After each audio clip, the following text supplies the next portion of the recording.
in our own strength, in our own abilities, in our own mindset, are we able to lead the way that they should? See, these were some folk that told us lead.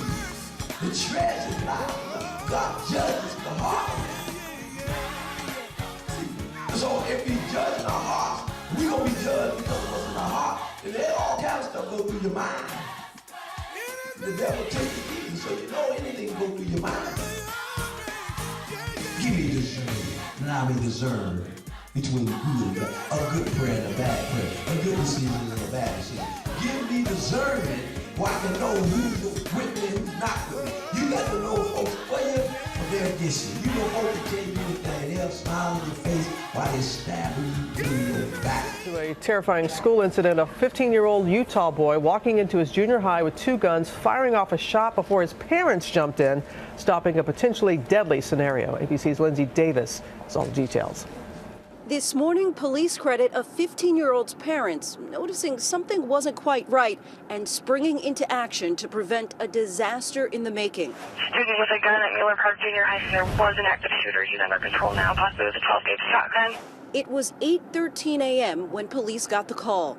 We have a kid with a gun. His parents have him. He has a gun. Did he actually fire off any rounds? He did. A student with a gun at Mueller Park Junior High School outside Salt Lake City. I was just so in shock, and I just got under a desk and covered. Police say a 15-year-old student armed with a 12-gauge shotgun and a 9mm handgun fired one shot into the ceiling. But investigators say his own parents were already on the way. Concerned about his recent behavior, they then noticed two guns missing from their home. They rushed to the school, heard the shot, and went toward the sound. A teacher and a student in that room immediately engaged him verbally in trying to talk him out of doing this. I believe those seconds played a big role in the outcome today. Witnesses say the parents did disarm their son. Everyone at the school is safe now after they acted so quickly. The community is certainly thankful to them.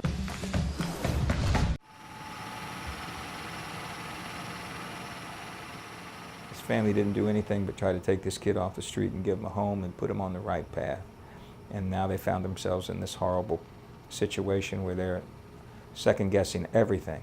And I think this family was just trying to do the right thing by this kid, and because they felt sorry for him. Are you Nicholas Jacob Cruz? Yes, ma'am. Okay, sir. You are charged with 17 counts of premeditated murder.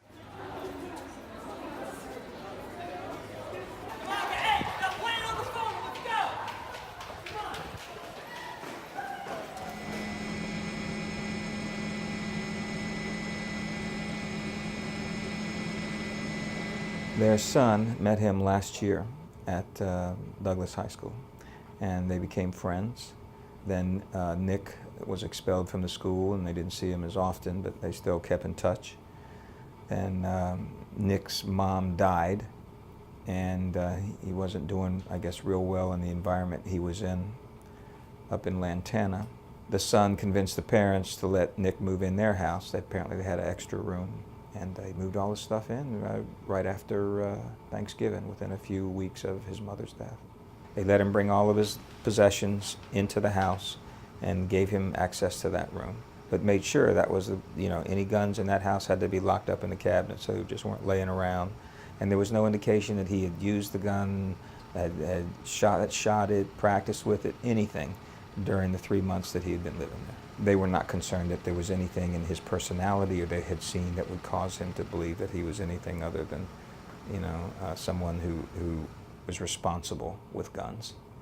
And the issue as to whether an 18-year-old should buy an AR-15, that's something the gun lobbies, our legislatures should be concerned about. And the only thing that you look back on it and say, well, what was Nick thinking? Was when the son went to go wake Nick up. Hey, Nick, you going to school? Your dad's leaving. He said something to the effect, oh, it's Valentine's Day. I don't go to school on Valentine's Day. At the time, he just thought it was a thing away. I don't want to get up and go to school this morning. Didn't think anything about it. Now, looking back, I guess you can try to say, well, that was the first indication that he was maybe planning something, that he wasn't going to go to school. But there was no significance given to those statements at the time. Looking back at it now, everybody's trying to figure what did that mean. Their son was at the school at the time of the shooting, had no idea that Nick was the shooter. He could have been killed or hurt. The mother told me specifically if she had suspected anything about this kid being violent or dangerous, she never would have let him into her house.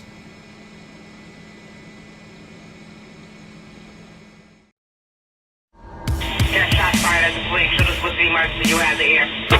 Shots fired. I think you heard officer shots fired. Officer shots fired. 3751 South Polk at a 10-1. It's Friday evening here in Chicago. And as you can see, the sun's getting ready to set. And it is Father's Day weekend. We'll have to see how it goes. On the weekends, the Lake Street side of Garfield Park is always rocking.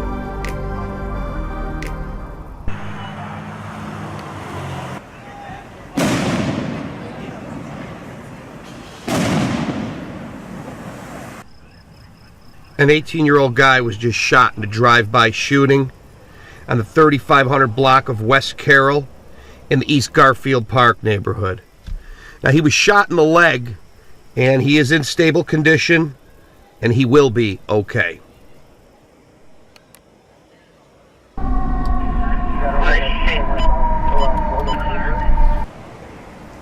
Two men were just murdered at 400 East 73rd Street in the Woodlawn neighborhood. The two men were standing in front of a local liquor store when an unknown shooter fired shots, killing them both. The 43-year-old man suffered a gunshot wound to the chest and was pronounced dead at the University of Chicago. And the 22-year-old man suffered multiple gunshot wounds to the chest and was also pronounced at the University of Chicago. It appears the 22-year-old man was the intended target, and on background, CPD claims he is a documented gang member. The other victim just happened to be in the wrong place at the wrong time. Area Central detectives are investigating, and the shooter or shooters are still at large. There is presently a gang war raging on the streets of Woodlawn. Every day, I see more and more proof that the Chicago police have been politicized. There's no doubt in my mind about it. And as we can all see now, it's even went as high as the FBI. The feds are now politicized. And people wonder why the city is in sin. Politics at this degree is very destructive to the people of Chicago and the people of this nation.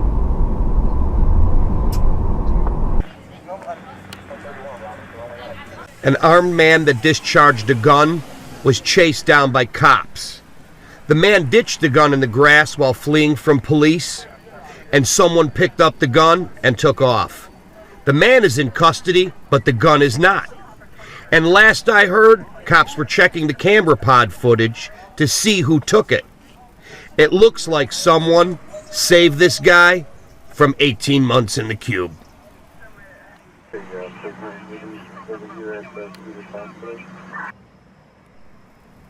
A guy was just shot at 67th and Parnell in the Inglewood neighborhood. The 28-year-old man got out of a car, went into an alley, and exchanged words with three men. One of the men ended the argument and shot him multiple times in the upper body, then fled on foot. The man staggered across the street and collapsed along a guardrail, about 100 yards from where the shooting happened. He was transported to the University of Chicago in serious condition. The shooter or shooters are still at large. I was able to talk with the girl that was driving the car the man got out of, and she told me I knew it. I felt in my gut I shouldn't have come here. And I looked at this young woman and gave her the only advice I could. I said, never ignore your gut instinct. You'll live longer. While it's quiet, I would like to talk to you about what's happening to the Chicago in the more violent neighborhoods. Most of the prisoners, their parks have been overrun by gangs and drugs, and the blocks they play on are unsafe due to gang wars that kill and wound these that are caught in gang crossfire. And you would think they would at least be safe in their homes. No. Most fall asleep at night to the sound of gunfire echoing through their neighborhoods. Sometimes bullets go through walls, doors, windows, striking some couch at the dinner table, and sometimes in their beds while they sleep.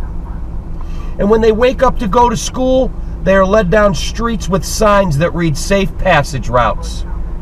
All these signs do is remind these that they are not safe. And one would think the Chicago public schools are the safest place, right? Wrong. They're not.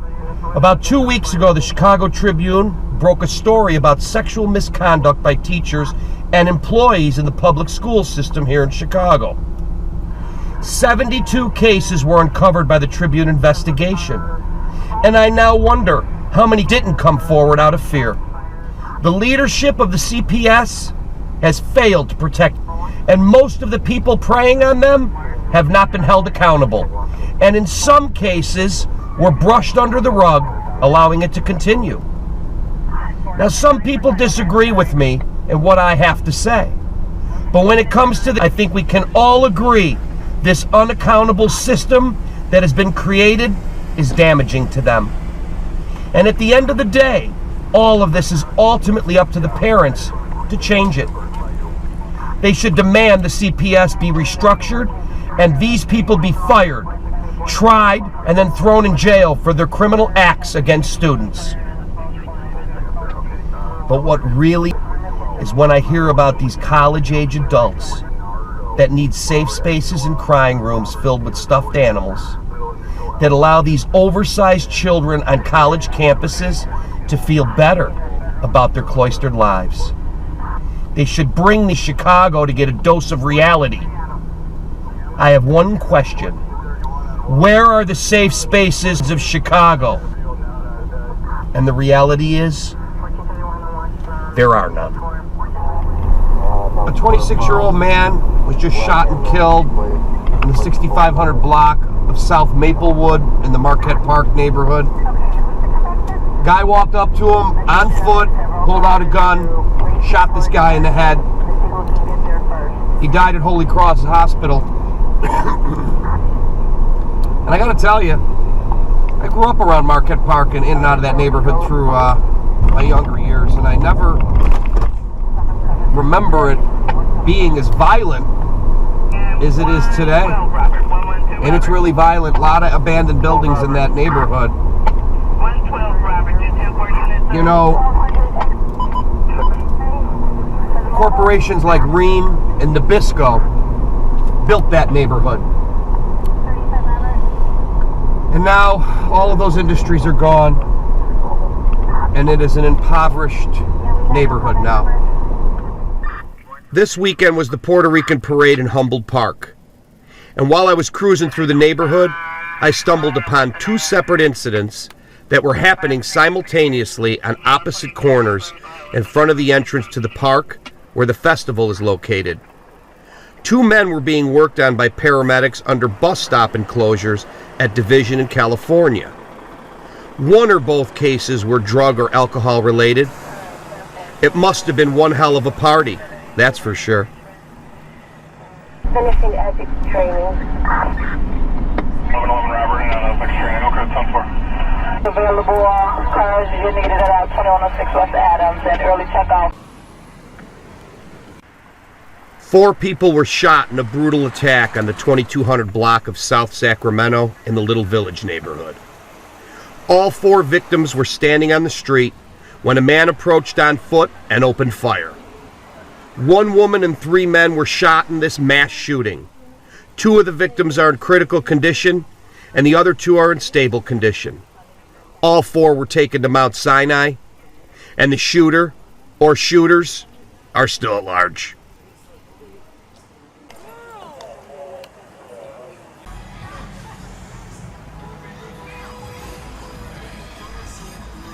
A guy was shot outside a lounge with a large party going on at 74th and Perry in the Inglewood neighborhood.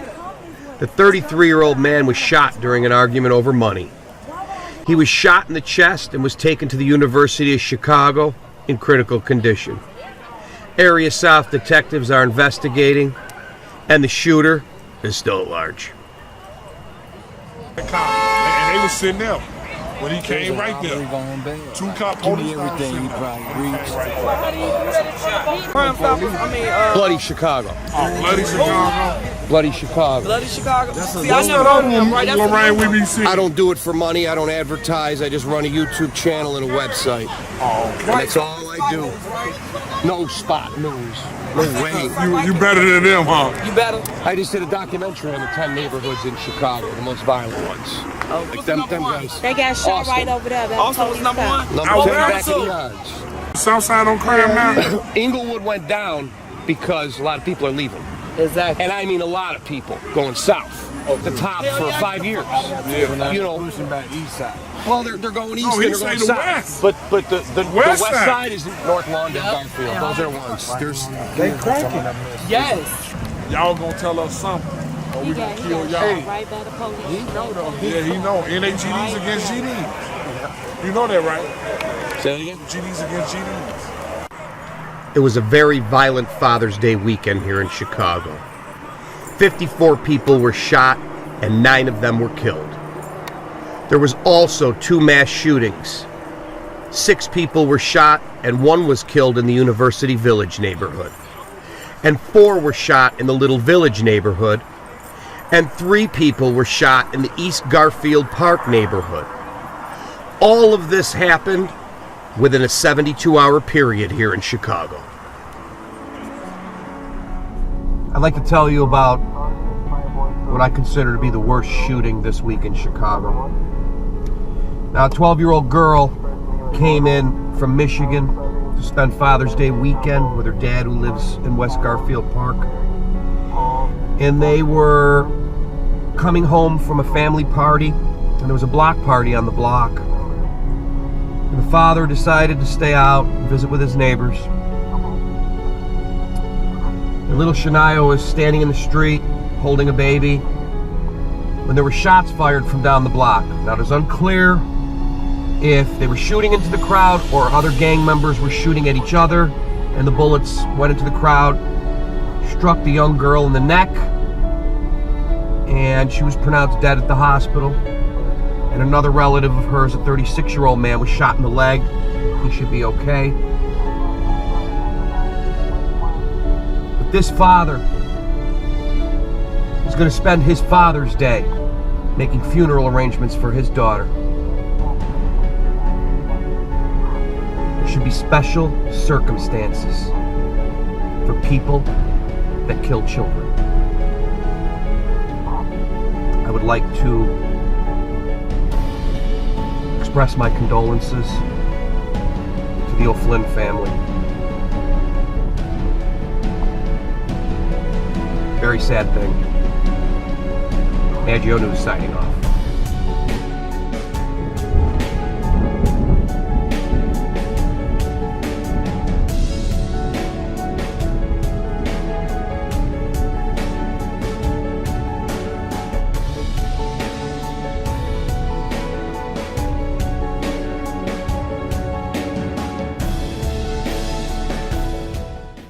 As you've seen the various news clippings of the shootings in the schools in Las Vegas, in the church, in the Chicago, these are various situations that people are experiencing every day in just the United States.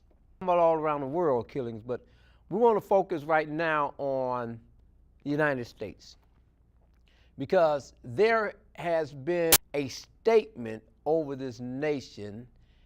And every time you open your wallet up and you pull out some money, you can see this statement on the money. Yeah, And this statement was signed in by President Eisenhower. And that, back in the year of 1954. Okay, and let me just read this here real quick. It says, although Eisenhower embraced religion, biographers insisted him to force his belief on anyone. In fact, the chapel-like structure near where he and his wife married on the grounds of his presidential library is called the place of meditation and is intentionally denominational. At a Flag Day speech in 1954, he elaborated on his feelings about the in public life when he discussed why he had wanted to include under God in the Pledge of Allegiance. Way, we are reaffirming the transcendence of religious faith in America's heritage and future, what we have brought up to this world at this point and what we will bring forth in the future. Reaffirming, saying that it was already established. Now we're going to reaffirm what has been established prior to this about this nation, the United States, one nation, what? Under God. One nation out of all the nations in the world under God. On what God? Because you get all kinds of gods. You got many gods. So what God you talking about? Well, let's go on to see. He said, reaffirming in this way the transcendence of religious faith in America's heritage and future. In this way, we shall constantly strengthen those spiritual weapons. Now, you just saw weapons in those various news clippings. Weapons, huh? But those weapons was not the right kind that we want to use. Huh? The Bible says that our weapons as people of God, believers, Christians, saints of the Most High, new believers born again, sanctified, set righteous people of God, set aside for the purpose of the kingdom. Our weapons forever will be our country's most powerful resource in peace and war, our spiritual weapons. The Bible says they're not carnal, but through God, to the pulling down of strongholds. All the strongholds of violence, of murder, of rage, news clippings, was because of the lack of two things in this nation today. And these series of messages here through God's prophetic word are the power of prayer and love. Those two are insurmountable.